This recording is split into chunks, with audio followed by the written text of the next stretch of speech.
Hola, ¿qué tal amigos? Bienvenidos a Eco Noticias Perú, donde le informamos las noticias de actualidad y del acontecer político. Escuchemos. Digo que hay que analizar el tema de Delia Espinosa, ¿no? Ok, pero la pregunta tenía que ver con una cautelar interpuesta por la Junta Nacional de Justicia, no por el Parlamento. Sí, claro, pero como te vuelvo a repetir, la Junta Nacional de Justicia puede tener todas las razones. El Tribunal Constitucional ha dispuesto que efectivamente... ¿Y le parece una decisión razonable de parte del Tribunal Constitucional? En principio sí, pero viéndolo de una perspectiva mucho más amplia, creo que acá hay otros factores que son los que realmente están marcando el curso de los acontecimientos. ¿Y usted cree que eso debería haber sido considerado por el Tribunal Constitucional con respecto a la medida cautelar que le pide la Junta Nacional de Justicia? Lo que pasa es que el pleito no es exclusivamente respecto a lo que sucede entre la Junta Nacional de Justicia y el Ministerio Público. ¿Le parece a usted sensato que la Junta de Fiscales Supremos haya postergado la elección del nuevo fiscal de la Nación? Yo creo que ha sido una decisión bastante mesurada.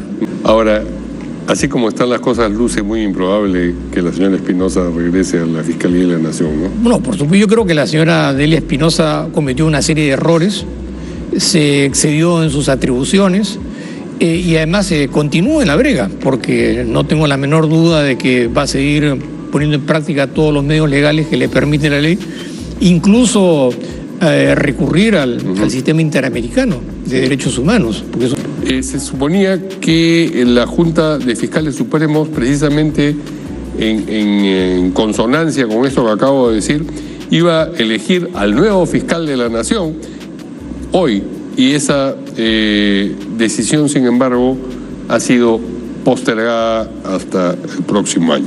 Bien, vayamos por lo más llamativo primero. El TC otorgó la medida cautelar a la Junta Nacional de Justicia. Mira, yo creo que hay diferentes temas que se están tratando respecto al tema de la confrontación entre la Junta Nacional de Justicia y la Fiscalía, las decisiones del Poder Judicial, y todo básicamente centrado en el tema de la señora Delia Espinosa. Sí. Sin embargo, yo creo que no hay que perder perspectiva, que si bien es cierto el tema de Delia Espinosa tiene una relevancia desde el punto de vista jurídico respecto a los derechos y atribuciones que señala la ley a los ciudadanos, el tema de fondo es lo que está realmente aconteciendo en el entorno de la señora Espinosa. En primer lugar, por la forma particularmente grotesca como se han obviado una serie de procedimientos de carácter constitucional para poder terminar en una inhabilitación, como ha resuelto el Congreso. En segundo lugar, porque... ¿El Congreso ha actuado mal, dice usted? Yo creo que sí. Okay. Yo creo que el Congreso se ha excedido en sus atribuciones, no ha tomado en consideración una serie de exigencias que el sistema constitucional impone a todas las autoridades, de manera particular al Parlamento. En segundo lugar, porque hay un desequilibrio de poderes, en el sentido de una decisión que evidentemente, so pretexto de haberse violentado un reglamento en relación a la dirección de las investigaciones, que es un hecho en todo caso intrascendente en comparación, porque la situación procesal sigue más o menos siendo la misma, en el sentido de que la Fiscalía tiene la dirección de las investigaciones. Y en tercer lugar, porque esto viene a sumar un componente más para desestabilizar una institución que es clave para la democracia, como es el Ministerio Público, y en alguna manera coincide con la decisión que han tomado el día de hoy los fiscales supremos de abstenerse de elegir al fiscal de la Nación hasta que el panorama no sea lo suficientemente claro para poder elegir. Y esto, o sea, ¿le parece bien que hayan postergado la decisión? Yo creo que sí, porque hay una situación que llama poderosamente a la democracia. Estamos hablando del Parlamento, un poder del Estado, particularmente desmerecido en los últimos tiempos, que ha hecho una serie de modificaciones para poder perpetuarse en el poder parlamentario, entre otras cosas la reelección, la creación de la Cámara de Senadores, y lo que estamos viendo en este momento... Pero nada les garantiza que vayan a salir reelectos. Sí, pero de todas maneras no podemos esperanzarnos en los resultados, porque conforme van suscitándose los acontecimientos, después tratar de retrotraerse o regresar es materialmente imposible. Entonces, lo que está acá primando es desestabilizar una institución, tomarse atribuciones sin mayores fundamentos, y ahí han entrado a tallar una serie de componentes que en realidad pierden un poco de perspectiva, en el sentido de que lo que se está acá es perpetuando un poder dentro del Parlamento, utilizando los recursos del Estado en aras de buscar la reelección parlamentaria como parte de un proyecto político, y en ese contexto creo yo que hay que analizar el tema de Delia Espinosa, ¿no? Ok, pero la pregunta tenía que ver con una cautelar interpuesta por la Junta Nacional de Justicia, no por el Parlamento. Sí, claro, pero como te vuelvo a repetir, la Junta Nacional de Justicia puede tener todas las razones. El Tribunal Constitucional ha dispuesto que efectivamente... ¿Y le parece una decisión razonable de parte del Tribunal Constitucional? En principio sí, pero viéndolo de una perspectiva mucho más amplia, creo que acá hay otros factores que son los que realmente están marcando el curso de los acontecimientos. Y todo esto que viene aconteciendo en el Parlamento en los últimos meses, desde el punto de vista estrictamente democrático, no resulta siendo tan cierto como se afirma. Yo creo que el tema de la señora Espinosa, que si bien es cierto es una exfuncionaria controvertida, que puede haber tenido algunos excesos respecto a sus actitudes, comportamientos, como el día de hoy o el día de ayer, que ha salido a manifestar que no se dio golpe de Estado, que no dio delito de rebelión, ¿no? Es decir, una serie de apreciaciones que, si bien es cierto, en otro momento pueden tener relevancia, el punto central es lo que viene aconteciendo respecto a empoderarse a el Parlamento dentro de las funciones estrictamente con miras electorales. Y eso creo yo que no es democracia ni es transparencia, porque se supone que todos somos iguales ante la ley y tenemos prerrogativas para poder competir electoralmente en condiciones iguales. ¿Y usted cree que eso debería haber sido considerado por el Tribunal Constitucional con respecto a la medida cautelar que le pide la Junta Nacional de Justicia? Lo que pasa es que el pleito no es exclusivamente respecto a lo que sucede entre la Junta Nacional de Justicia y el Ministerio Público. Esa es la parte, digamos, visible del fenómeno. Ok, pero lo que le ponen delante de los ojos al Tribunal Constitucional es: resuelva usted este problema. En el fondo es una demanda competencial. Así es. ¿Quién manda a quién? Claro. Y digamos, tendrá que resolver con arreglo a ley o a Constitución eso, no a consideraciones políticas de cuál es el contexto general, en el fondo lo que pasa. Lo político no puede estar divorciado de lo jurídico y de las decisiones. Pero no puede torcer lo jurídico. Es una atribución que tiene el Tribunal Constitucional. Y en ese sentido no hay objeciones. Sin embargo, como vuelvo a recalcar, el tema no es el pleito y la controversia entre Delia Espinosa, la Junta de Fiscales, la Junta Nacional de Justicia. Yo creo que acá hay un tema que es más relevante, y lo que llama poderosamente la atención también es que el presidente ha avalado esa decisión del Parlamento, en el sentido de haber inhabilitado de manera totalmente irregular, no cumpliendo con los procedimientos que están establecidos, y entendemos que el presidente Geri, dice usted. Sí, por supuesto. No, es el que representa la democracia, es decir, todas sus aseveraciones y su estrategia presidencial está enmarcada en fortalecer imaginariamente lo que es la democracia, pero en la práctica cotidiana yo creo que está sucediendo todo lo contrario. Y yo creo que se han prendido algunas señales de alerta, ¿no?, respecto a la forma y la manera como se está manejando el poder legislativo, las atribuciones que se están asumiendo, las leyes que se han promulgado no se cumplen con los reglamentos, hay interferencia abierta, hay un proyecto para reelegirse en los términos como lo acabamos de manifestar, es decir, hay un empoderamiento de un sector político, de varios sectores políticos dentro del poder legislativo, no con miras a fortalecer la democracia como sistema, sino como parte de aspiraciones políticas para poder gobernar. Y esto debería afectar, a su juicio, también el pronunciamiento de fondo sobre el asunto de fondo, que es la demanda competencial entre la Junta y por eso, el Ministerio Público. Recalcaba, no es que no sea importante esa demanda en el sentido de tratar de establecer un punto de equilibrio. Sin embargo, la etiología del problema tiene mayor profundidad.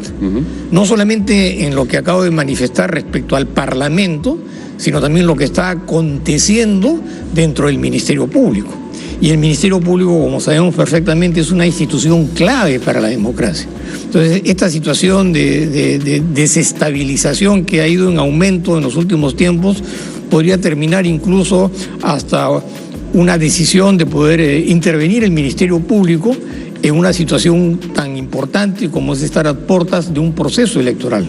Una decisión de parte del Congreso, dice usted. Por supuesto, ¿no? Porque inhabilitarla bajo este tipo de condicionamientos, sin haber cumplido con los procedimientos y además argumentando un razonamiento respecto a un reglamento que discute, que debate, que si la policía, que si la fiscalía dirige o no dirigen la investigación, es un hecho intrascendente. En todo caso, está circunscrito a un debate de contenido estrictamente procesal penal, pero de ahí aspirar y tomar la decisión de inhabilitar, ¿no?, en un sentido de distraer a la opinión pública.